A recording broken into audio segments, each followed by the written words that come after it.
Who's Africa? Complain about coups. The current French government, the so-called Fifth Republic, was founded on a coup d'etat led by de Gaulle. And this regime just raised the retirement age in France. And who's going to be most affected? Those workers that work the hardest, the lousiest jobs, which are African workers in France. Forget. There would have been no French Revolution without Haiti. Yes. All the workers of the world owe a debt to Haiti. We say France out of Africa, US out of Africa, Britain out of Africa, NATO out of Africa. Thank you. Bonjour from Cassis, from Côte d'Ivoire. We all are Africans, so we're standing up. The situation in Niger didn't come overnight. The result of imperialism, oppression. Niger is a very rich country in uranium. That's the main reason why the French are there. Nobody in Africa today wants any French there. Nobody in Africa. Nobody in the French-speaking country wants them there. Go back home. France out of Africa, we don't want you. And we are in solidarity with the people of Niger and other countries that fight for their freedom. France out of Africa, France out of Africa. Freedom to Africans. Freedom to Africa. As I was saying very quickly, Cuba's the main country that for the past 6 decades have offered itself to the peoples around the world, particularly on the continent of Africa, asking for nothing in return other than the remains of those who died in liberation battles. It's about being pro-African. This is about our vision, our narrative, our future. And some of us, as Haitians, as Rwandans, as Beninese, as Martinicans, and other people know the history of France only all too well. Camouflaged in the twin spaces of being the children of Joan of Arc and the patron of human rights. What the nature of our riches are. We know what they are from a human perspective. We know what they are culturally. We know what they are materially, including our minerals, gold. We are tired of having these resources pillaged. We know that this proxy war that is being set up is to force us to finish the dirty work that they had started. Humiliation of dehumanization, pushing our own brothers and sisters against each other. In Niger, CEDEAO has to stand down. It has to stand down. France has to stand down. Kenya needs to stand down and stay out of Haiti. Yes. Yes. This occupation that is taking place, this move to force us to turn against each other is intolerable. We can't have it. We're not having it. So we're saying, dégagez, get your asses out of our country. Vive le Niger. Vive le Pan-Africanism. We stand in solidarity as Africans no matter where we go, no matter what languages we speak or don't speak, no matter where that ship's stopped. We are African people. And this is a part of our reparations as well. Aye, bobo. Aye, bobo.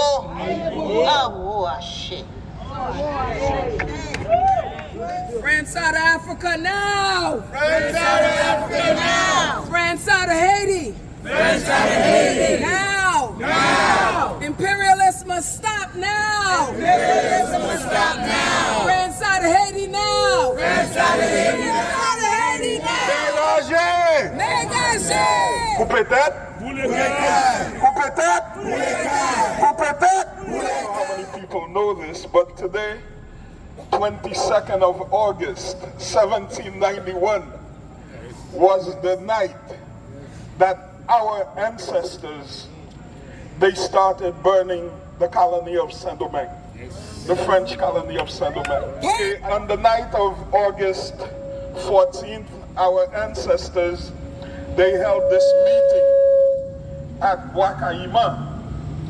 And in this meeting, this gathering, Vodou ceremony, they decided that slavery was over. And they understood that for slavery to be over, we are not going to send a petition to the King of France, but we're going to burn this place down. Coupe-tête Boulekai, this is where it started. Coupe-tête, it means chop off their heads. Boulekai, burn down their houses. That's all I want to say to you guys. Power to the people of Niger, power to Burkina Faso, power to Mali, all over. It's not just France, it's all of them. They have not stopped what they've been doing 500-600 years ago. And there's no other way to get them to stop. Thank you. Kenya, hands off Haiti! From the African Diaspora for Justice. France out of Haiti! I just want to say, like we've been saying today, that yes, we need France out of Africa. France out of Africa. France out of Africa. France out of Africa. Great. I am Prince Dr. Ezike Adekoya, the founder and CEO of African Diaspora for Justice, and also a proud Nigerian. But I will take you guys to history room tonight. When we're talking about France out of Africa, we have to understand what Africans are also doing to Africans. So we're not going to point finger to one person. Let's get the record straight. I'm going to start the history by saying that when the coup, which we personally detest, we're against any coup, we believe in democracy, government of the people elected by the people, most especially if they are doing the will of the people. It is called democracy. But if they are doing otherwise, it is called demonstration of craziness. That's what I see it to be. But I want all of us here tonight to understand one thing and understand one thing clear. When we are sending message to friends, when we are sending message to the Western world or our colonial master or whatever you want to call them, we also have to remember that today's war, today's struggle against our brothers and sisters, our mothers and fathers in Niger is not without the support of Nigeria and the ECOWAS community. France cannot do anything to Niger if the other part of the Western Africa are not in support. Yes. I'm going to tell you one thing today. Let's go to the root of the problem. In Nigeria today, we have the interim president of the Federal Republic of Nigeria. I call him the interim president. Why? It's because justice has to take its course. This is a president that found his way into the presidency, sworn in with a sham and unfair election. We all know what is going on and what happened in the Nigerian election in February 25th, 2023. We know what happened, but yet the case is still in court. It's before the tribunal. So when a case is in court before the tribunal, how do we legitimize this kind of precedent? I don't think it is fair. I don't think it's a legitimate precedent because it's still in court. Now, you have a legitimate president of the Federal Republic of Nigeria. You have that same person sharing the ECOWAS community. How can somebody who is not a legitimate president of his own country now be the chairman of the ECOWAS, Economic Community of African States? So now that he become that, in order to legitimize his presidency, he has to do something for the slave masters. He has to do something to solidify himself and get their support.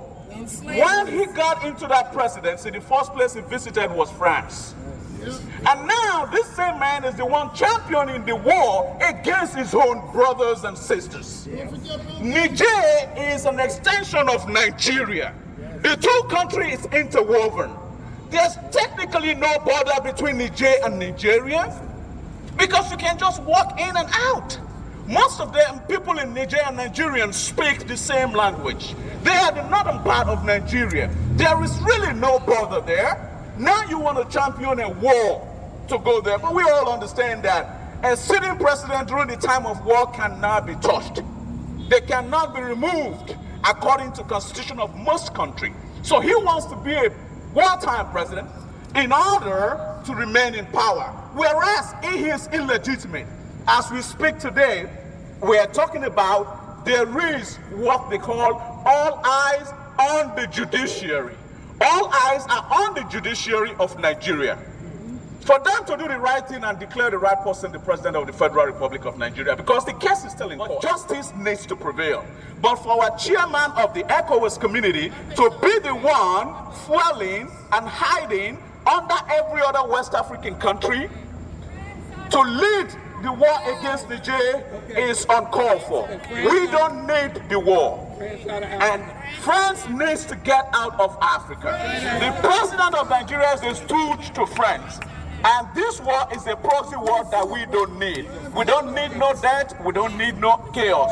We just want France out of Africa. Let Africa breathe. Let Africa have justice. And let Africa continue to live in peace. ECOWAS, back off the war. France, leave Africa. Thank you, everyone, and good luck bless you. The United States, like France, feel empowered to take our resources. Not because of white supremacist ideological thinking. They feel like it is their right to take our land and our resources. We must deny, we must reject, and we must resist every act of imperialism and colonization that the U.S. and Europe has continued to perpetuate on African soil by African people. Not the first time the U.S. has done this. It is not the first time France has done this. We stand in solidarity with our Latin brothers and sisters. There are black people all over this planet that have been subjected to U.S. imperialism. We can no longer stand for this. We must reject this at every turn. This is not the first time, and this is not the last time. We must push the U.S. out of Niger, push the U.S. out of Africa, France out of Africa, U.S. out of Africa. There's a lot of stuff happening, but this motion of France out of Africa can sweep the world. That's right. That's right. They're the weakest of the imperialists. Yeah. Africa holds them up on their backs and bleeding blood. Everything has a beginning, and December 12th always comes from everything has an end. So we're going to bring this rally to a conclusion. Standing up. Standing up. Never giving up. Never giving up. Never giving out. Never giving out. There's a word in the street, and that word in the street, I heard it on the buildings, in the streets, spray paint everywhere. One word, one single slogan. Free Africa!